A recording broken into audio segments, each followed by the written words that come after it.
Do you ever catch yourself having thoughts like, I can never do it, I'm not good enough? I feel like all of us here, we battle self-doubts, but what I learned is to not let self-doubt take away my proactiveness, and how my self-doubt actually gave me a lot of strength to discover myself and to battle my demons and to learn to make the best out of my negativities. Self-doubt happens a lot because you compare yourself to other people and you have fear of failure. Upon me saying this, you can actually go think and reflect on what is one situation or what is that constant cycle or trigger point in you that ignites your self-doubt tendency, because I believe that so many people in this world, they suffer from this but they are not aware of it. It's actually very important to learn to practice self-awareness. We are being controlled by our mind most of the time. The reason why you act out of your self-doubt is because you're not aware of when your self-doubt tendencies actually come and when you feel like you're not enough. I have a lot of videos that talk about how to increase your self-awareness. If one very mindful thing that I love to do to increase my self-awareness, to practice it, is to actually learn to not be reactive to my thoughts. I feel like most times we act out of our thoughts. For example, when we feel something or when we think something like, I'm so bad at this, maybe I shouldn't go for the examination. When you catch yourself having thoughts like that, don't immediately decide out of your thoughts. Don't immediately think, I'm not gonna sign up for the test because I am already being programmed by my mind that I'm not gonna pass and I'm not gonna be better than people and people are better than me. Observe your thoughts and read it and ask yourself, is this thought going to bring me to my goals? Is having self-doubt going to bring me to where I truly want to be? When you're able to challenge your beliefs and your mind like that, it's a lot easier for you to not act according to your thoughts, and that is practicing self-awareness. Because when you are aware of your thoughts and you don't act on it, you're able to change your narrative of the story. If I was a very high awareness in my life, I wouldn't have made a lot of decisions out of my emotions and my self-doubts, and I would give myself space to sit down with my thoughts, and I will be able to operate out of a more aware mindset. And it is also very important to learn to shift your perspectives.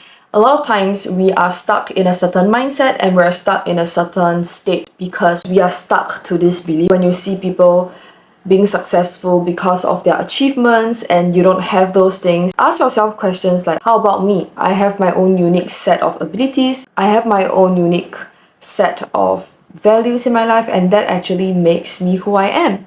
And it doesn't necessarily mean that you have to walk that path or you have to live that particular version of success in order to be happy or create value in your life. I believe that every single one of us here, we're human beings because we are all born with self-value. Despite where you are in your life, even if you are not already great or successful, you have to learn to embrace yourself and love yourself even when you have nothing. Because your existence in the world, it has definitely brought value and it has brought a purpose in this whole universe. That's why we're being chosen to be human beings. And I hope that everyone sees that. It takes a journey to get to your goals, knowing what you want, and even your purpose in your life. And it doesn't mean that you have to deduct your value just because you're not at the place where you think that is very successful and you are all great. Even if you're still in the process of finding yourself, please always remind yourself, being alive is already such a big impact in the world. You don't even realize, and we often take that away and we often take our own existence for granted. We are brainwashed by society that you need to have that big car, you need to have that big house, you need to have that social status, or you need to have that power to be valuable. But no, you are you, and that is the greatest value that you can ever have in the room.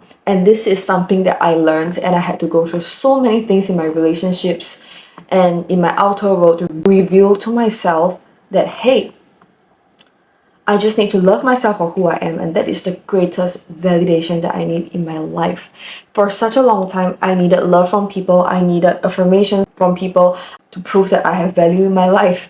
But I found out that If you are not able to love yourself when you have nothing, you sure will not be able to do so when you have everything. And you will be even more empty when you have everything, because I've seen so many people like that. When they operate and they walk on this path to be successful, to prove other people that they have value, they don't feel happy when they get there. But I see people who, like they know their self-worth. I see them more happy and fulfilled in their life because they validate themselves. They validate themselves from all the things they went through, and they know that they are blessed and abundant even when they're not already at the goals. And that is the greatest lesson that I learned in my life, and that has helped me so much. And when I learned to love myself even when I'm at my worst, even when I'm at my lowest, that was when I could jump to the higher points in my life. The next very helpful thing to do is to learn to celebrate your small wins. A lot of people, we only celebrate big wins. We only celebrate things like, oh, the big achievement, buying a new car, or being married. And yes, definitely you can also celebrate your bigger wins. But how about your smaller wins? How about the fact that you choose to wake up earlier today to see the sun, to walk in the park? And what if you just did something more for yourself today? Like I curled my hair today when I usually don't, because it takes a lot of work. But this is celebrating small wins, waking up and choosing to be different and choosing to do something more for yourself.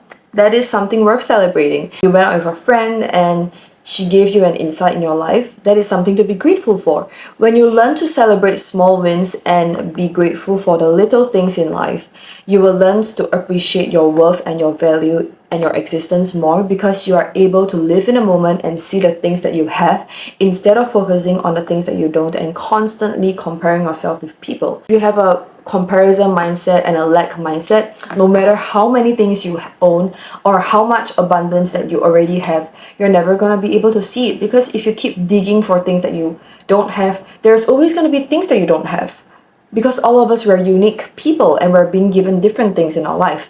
And that's why I always choose to have the creator mindset, because when you see yourself comparing yourself to people, or you are being jealous because people have things that you don't, have a creator mindset and think, okay, if I like this, how can I also achieve this? If you like the way that this person speak, learn and practice how to speak well.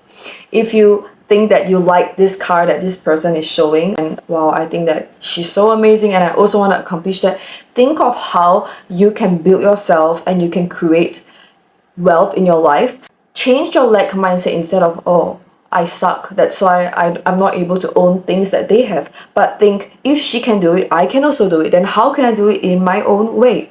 So when you have a creator mindset, you will focus on your own goals a lot more, and slowly you will start to realize that I am such an amazing person myself, and I don't need that car, but if I work on myself and if I focus on my goals in my journey, I'll learn to see that I have things that people can't take away, because I have the ability to self-validate myself, and I have the ability to remind myself that no matter what happens in my life, I am whole and I only need myself, and I can give myself the things that I always thought I needed from people. And that has also brought me really far in my self-doubt journey. The next very helpful thing to do is to learn to embrace your imperfections. A lot of us, we tend to doubt ourselves, or we fall into this spiral of negativity or blame because we don't accept our imperfections. We see our negativities, we see our dark sides, and we push it away. We think, oh, I hate that I have social anxiety. I hate that I'm incapable of things. I hate that I can't drive a car. But I realized that all of us here, as long as we're human beings, we will have our own negativities and we'll have our own work to do for the rest of our lives. If you keep blaming yourself and if you keep putting such a harsh tone on yourself when you see your imperfections, you're not going to have the strength to grow, because you're already filled with all of your self-doubt and you won't have space to grow. So what I learned is to embrace myself, and when I look at my traumas and pain, I stop judging myself and I stop avoiding the pain, but much rather I learn to be with my emotions. I learn to accept times where I feel angry, I feel disappointed, I don't feel loved. And when you start to keep embracing your imperfections and accompany yourself through times where you feel like it's hard to, you will slowly bound to receive inner strength because you put that energy that you need on people on yourself, and you spend a lot of time, you invest a lot in your own emotional ability.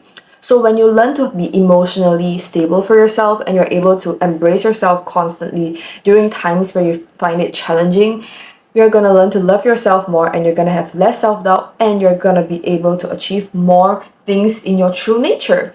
We want to be others because we don't know our true nature. We don't understand ourselves enough.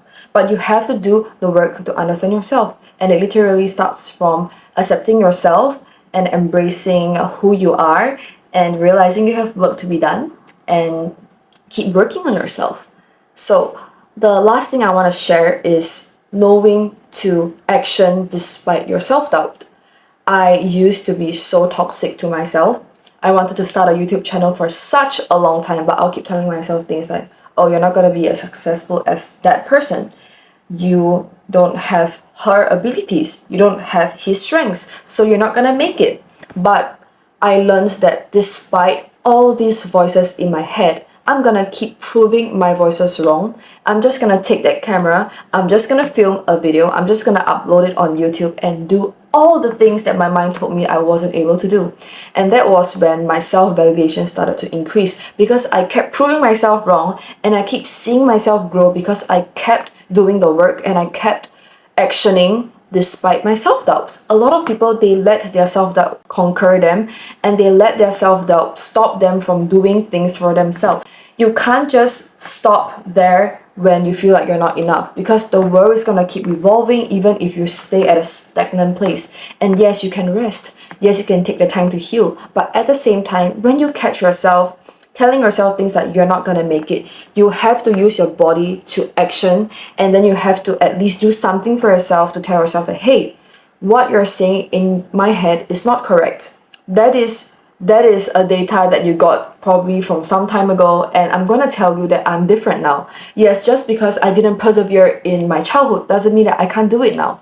So when I kept creating YouTube videos, even when I don't see the results that I wanted, or when my mind kept telling me things like, oh, you're not as good as this person, I kept telling myself and assuring myself that I know what I want, I know what I'm here for, I know my vision, and no matter what I hear from people, I'm just gonna keep doing self-work, and I'm just gonna keep doing things that bring myself closer and closer to my goals. Yes, failures are gonna come. It's not always gonna be a very smooth sailing journey. Yes, you're gonna have challenges. Yes, you're gonna experience pain. You're gonna feel disappointment. You're gonna feel self-doubt. But what matters at the end of the day is that you never give up. You never stop. You never stop believing that you can be better and you can one day get there. And that is how all of the successful people in the world, they succeed. They don't succeed because they let their self-doubt stop them. They succeed because they keep experiencing self-doubts and they keep experiencing failures in their life, and they never stop. They keep pursuing in their vision in their life, and they create amazing things in their true nature. So I believe that everyone in this world, we have our own true nature. You can live your very own version of what you love to do and use it to create value and impact the world. But it has to start from you embracing who you are and realizing that you don't need to do anything, and you can still appreciate your existence. And when you are able to appreciate your existence when no one appreciates it for you, you are going to grow so much because you realize that everything in the world is an experience, and you can constantly create what you want, and you can be the version of yourself that you want when you do the work yourself. Do share with me a self-doubt personal experience that you also had with yourself, because I love to create a community where we can all be vulnerable and share our stories and help to make a change in the world. Thank you for watching, and I'll see you guys very soon. Bye!